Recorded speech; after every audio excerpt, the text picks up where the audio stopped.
नमस्ते दोस्तों, मैं Davinder Singh, chartered accountant. Simplifying GST that has been the mantra over my YouTube channel while explaining various case laws, notification, circulars and GST provisions etcetera. दोस्तों, आज हम जिस case law की बात करने जा रहे हैं वो केस लॉ का नाम है Vadivel Pyrotech Private Limited versus the Assistant Commissioner of Commercial Tax Department. दोस्तों, ये जो जजमेंट दी गई है ये दी गई है Madurai branch of Madras high court के द्वारा, और ये जजमेंट काफ़ी लेटेस्ट जजमेंट है जो कि डिलीवर की गई 27 सितंबर 2022 को। और ये जजमेंट काफ़ी खूबसूरती से एक्सप्लेन करती है सेक्शन 61 को, रूल 99 को और सेक्शन 73 और 74 के रिलेशंस को। ये जो केस के अंदर जो रिट डाली गई वो डाली गई रिट ऑफ सर्शरी, उसको रेफर करते हुए ये पिटीशन डाली गई under article 226 of constitution of India.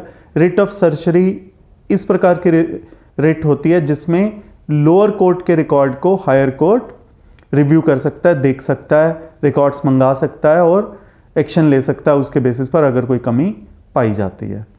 और इस केस के जो फैक्ट हैं वो इस तरह से हैं कि सबसे पहले सेक्शन 61 का नोटिस जारी हुआ पिटिशनर को। सेक्शन 61 ऑफ सीजीएसटी एक्ट में जो नोटिस जारी होता है उसका जो फॉर्म है वो ASMT 10 है, और सेक्शन 61 पर्टेन करता है अगर कोई डिस्क्रिपेंसी फाउंड इन रिटर्न्स हो तो उस केस में डिपार्टमेंट एक्सप्लेनेशन मांग सकता है कि आप एक्सप्लेन कीजिए ये जो डिफरेंसेस हैं, और या फिर आप टैक्स और इंटरेस्ट जो भी एप्लीकेबल है उसको पे कर दीजिए।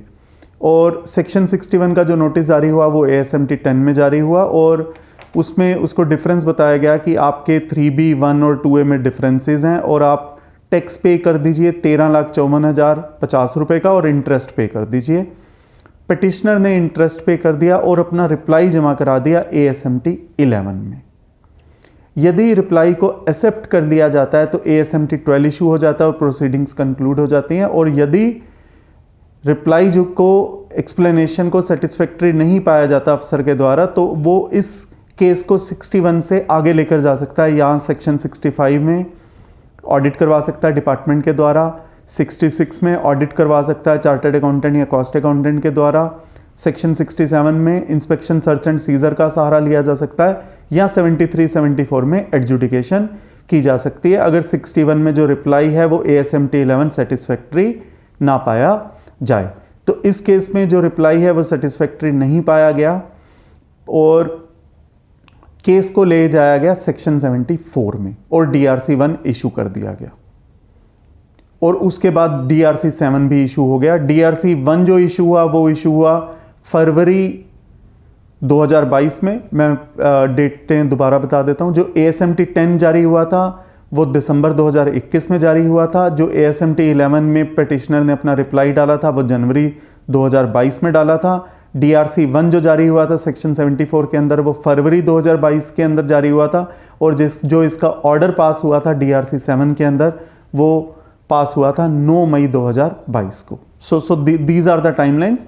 Originally ASMT 10 December 2021, ASMT 11 that is the reply January 2022, DRC 01 section 74 का नोटिस फरवरी 2022, और जो DRC 7 इशू हुआ, जो ऑर्डर इशू हुआ सेक्शन 74 का, वो मई 2022 में हुआ। पिटिशनर को इस बारे में कुछ भी मालूम नहीं था कि उसका DRC 01 या DRC 07 इशू हुआ है। सडनली ही gets a call from the department August 2022 के अंदर कि क्या आपने अपना टैक्स, इंटरेस्ट और पेनल्टी जमा करवा दिया है। तो पिटिशनर डिपार्टमेंट गया और तब जाकर उसको पता चला कि मेरे खिलाफ DRC 01 और DRC 07 भी इशू हुए थे जो सेक्शन 74 के अंदर जारी हुए थे। उसने उनको डाउनलोड किया और ये पाया कि जो DRC 1 के अंदर जो ग्राउंड्स लिखे हुए हैं, जो पॉइंट्स रेज किए गए हैं, वो एंटायरली डिफरेंट है उन ग्राउंड से जो ASMT 10 में इशू किए गए थे। ASMT 10 में तो लिखा हुआ था कि आपका टैक्स 13,54,050 रुपये का बनता है और उसके ऊपर इंटरेस्ट है। इंटरेस्ट तो उसने जमा भी करा दिया था DRC 03 में, टैक्स के लिए उसने एक्सप्लेनेशन डाल दी थी। बट अब जो DRC 01 इशू हुआ था उसके अंदर जो फैक्ट्स हैं, जो ग्राउंड्स हैं जिनके ऊपर ये नोटिस जारी किया गया वो डिफरेंट थे उन ग्राउंड से जो ASMT 10 से संबंधित थे। पर जो नोटिस जारी हुआ DRC 1 और जो ऑर्डर जारी हुआ DRC 07, उन दोनों के बीच में ये लिखा हुआ था during the scrutiny of return under section 61 the following discrepancies were noticed. It means कि जो ASMT 10 को बेस लेते हुए DRC 01 और DRC 7 इशू हुए थे, जबकि जो ग्राउंड्स हैं वो डिफरेंट थे। तो यहां पर हाई कोर्ट ने एक बहुत अच्छी बात कही कि कोर्ट का व्यू ये है कि ASMT 10 is must prior to the issue of DRC 01 as far as section 61 and 73 74 correlation is concerned. अगर 73 या 74 में जो केस है वो इस वजह से पहुंच रहा है क्योंकि वो डिस्क्रिपेंसी फाउंड इन रिटर्न्स है, तो ASMT 10 को जारी करना मैंडेटरी है। 61 is to be followed before and prior to recoursing to the section 73 और 74। और जो ग्राउंड्स हैं वो वही रहने चाहिए आगे जाने के लिए जो 61 में है। 73 में न्यू ग्राउंड्स को, न्यू चार्जेस को नहीं लाया जा सकता, उसके लिए ASMT 10 का ही सहारा लिया जाना चाहिए था। और यही इसका बेसिस था पिटिशनर का कि कैसे नए ग्राउंड 73 या 74 का जो नोटिस जारी हुआ था DRC 01 में और उसका जो ऑर्डर पास हुआ था DRC 7 में, वो कैसे आ गए, और जबकि वो एंटायरली न्यू ग्राउंड्स थे, उनका ASMT 10 से कोई कनेक्शन नहीं था। कोर्ट ने एक बात और भी कही जो कि बहुत ज़्यादा केसेस में कही जाती है कि जब किसी काम को किसी तरह से करना चाहिए तो उस काम को उसी तरह से ही करना चाहिए और किसी तरह से नहीं करना चाहिए। If a certain act is to be done in a particular way then the same act should be done in that particular way only and not in any other way. काफ़ी पुरानी लाइन है और काफ़ी पुरानी इस line को अक्सर judgements के अंदर यूज़ किया जाता है, और इसके अंदर भी यही पाया गया कि 73 या 74 में वही ग्राउंड्स रहने चाहिए वो 61 से रिलेटेड हो। One should not go beyond what ever it stated in 61। तो हाई कोर्ट ने यही कहा रिस्पोंडेंट को कि आपका ऑर्डर को सेट असाइड कर दिया जाता है, बट आप फ्री हो, आप दोबारा से ASMT 10 जारी कीजिए, प्रॉपर कोर्स फॉलो कीजिए जो कि लॉ के अंदर लिखा हुआ है, तो उस तरह से आप आगे मूव कर सकते हैं।